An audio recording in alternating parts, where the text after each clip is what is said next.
Back with another review, and this is for Ty, also known as Joonbug Films. Good guy up here. He wanted me to talk about and review the 1959 classic Ben-Hur, and it was a first time watch for me. And if you haven't seen or heard of Joonbug Films, I'll put a link to his channel down below in the box, so you can check out his channel. But like I said, Ty wanted me to talk about Ben-Hur, and I took a couple of days to watch this. Being its runtime of 212 minutes. So a little over 3.5 hours. I didn't watch it in one go. I took a little time with this. And, first thoughts, I think it's decent, decent for its time. I don't want to give the impression that I don't like the film. But at the same time, I don't see myself rewatching this film a lot. And even like a couple of years prior to this film, you had the Ten Commandments, which I was watching a little bit of that not too long ago, maybe a month ago or two. I was watching it on TV, and I think if between like that film and this film, I can see myself watching the Ten Commandments a little bit more. I don't know if it's because on a visual front or the use of certain colors, and I don't know, to me it had more of an epic feel. And I'm not saying that Ben-Hur, didn't have epic moments. It does, but I don't know, like maybe I prefer that a little bit more, the Ten Commandments. But the story with this film, and I'll just sort of read off the back here, a little bit of paraphrasing, but you have Charlton Heston, great actor who, of course was also in Planet of the Apes. He plays our main character here, Judah Ben-Hur. And he brings a muscular, physical, and moral presence to this role, this character. And he's a Jewish nobleman whose heroic odyssey includes enslavement by the Romans and a bold escape from his embattled slave galley. From there, he seeks vengeance against his tormentors during a furious arena chariot race, and having some faithful encounters with Jesus Christ, which he appears in the film a little bit. And I thought that was interesting how they never showed the actor, that played Jesus Christ. They always shot behind, you never see the actor's face. I thought that was some interesting choice of direction. And he appears a little bit more in the end when you see his character being crucified. But when you talk about the cast, Charlton Heston, he's a great actor, and he does good here. It's well acted, and he's a capable actor. I say I would watch like Planet of the Apes. I would watch that a little bit more. That's a great movie, but still he does a good job here. And you also have, looking at the cast, Jack Hawkins, he plays the character of Quintus Arius. You also have the character of Esther, who is played by Heya Hararit. The character of Masala, who is played by Stephen Boyd. And I remember Stephen Boyd, he was in Fantastic Voyage. And that's a good sci-fi film from the 60s. And from what I understand, he passed away at an early age, which is unfortunate. And, Stephen Boyd, I thought he was good here as that character. And, capable actor. And so, the cast is fine. It's well acted for the most part. The story is okay. It's fine. And as far as, like, its memorable moments, I think for me, the second half definitely picks up a little bit more, especially when you get to the chariot race and the way that's all shot, where you have all these chariots and the horses. And this is way before green screen. I thought it was well shot. And again, these are real horses we're talking about.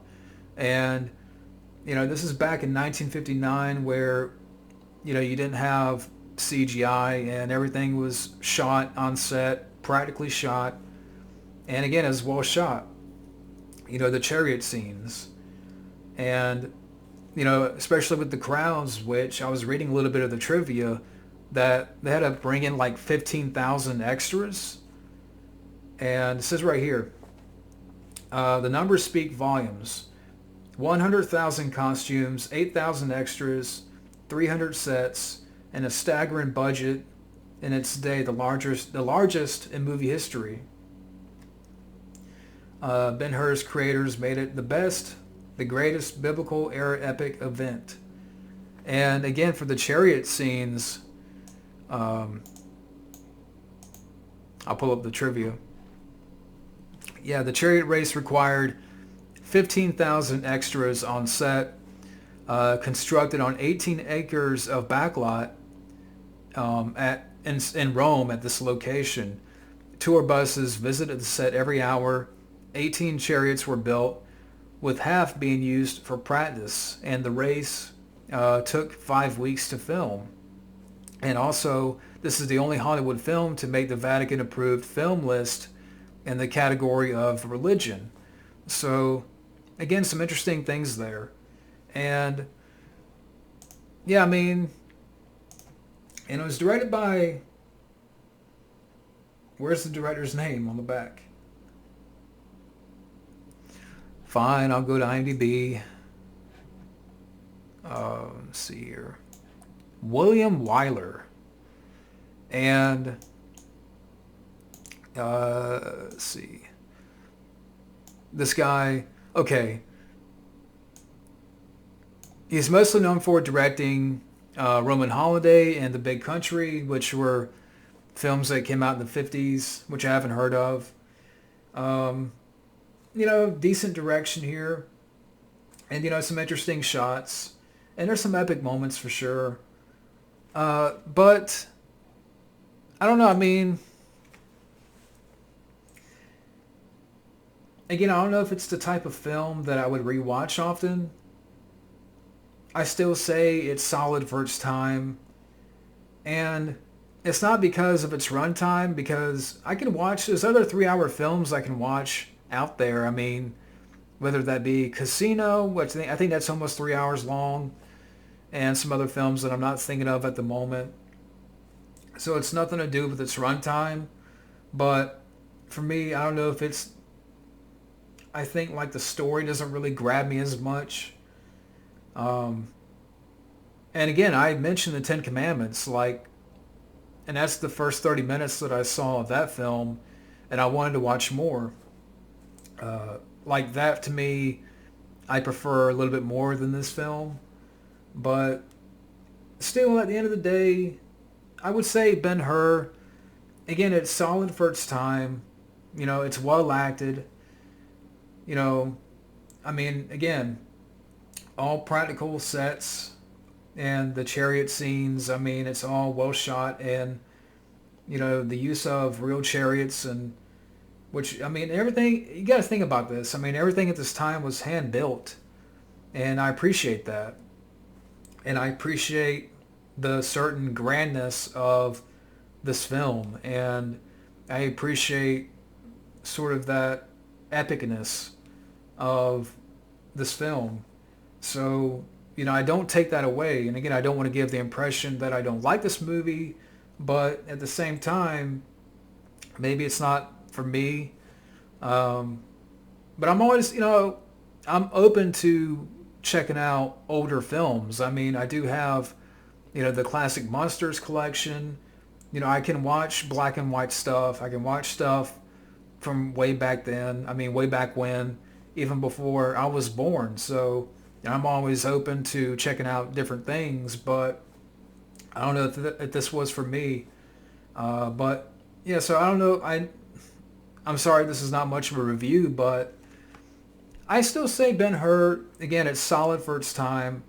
And it's well acted, it's well shot, and you can definitely feel, I mean,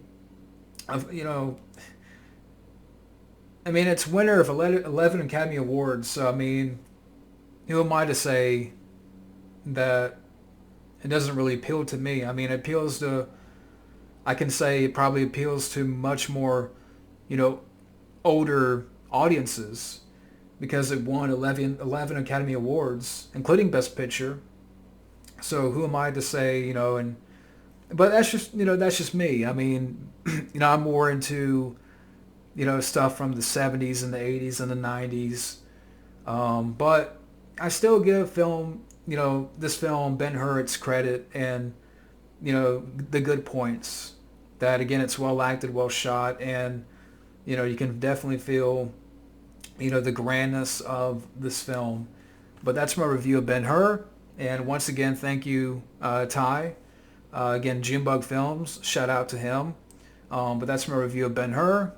Thank you for watching, and have a good day.